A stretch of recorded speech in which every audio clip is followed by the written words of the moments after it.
Michelle Montgomery. And your occupation? I'm an attorney. And you grew up in what neighborhood?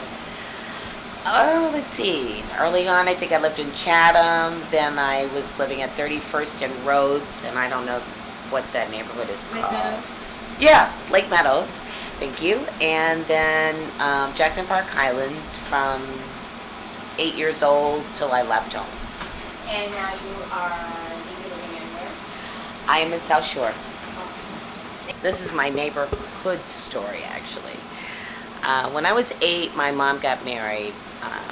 But before then, at least for a couple years, I went to a school called Doolittle.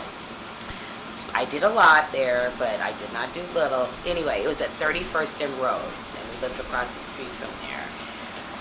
Doolittle was such that it was like K through 3, and then right next door, it was like 4th through, I don't know, 8th grade.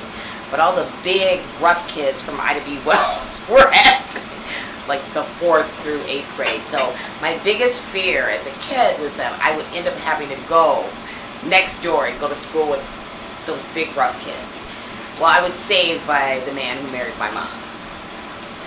So we moved when I was in 3rd grade to Jackson Park Highlands, another neighborhood in Chicago, to kind of a mini mansion in my mind, because I'd always lived in apartments. So here we are, and I'm thinking, life is just wonderful.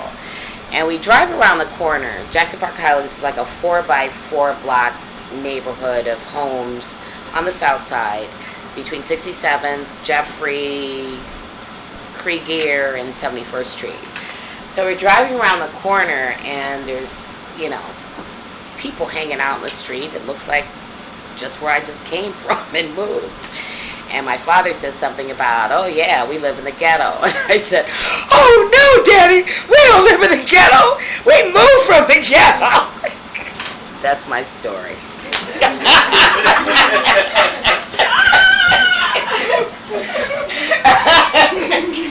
I thought I had escaped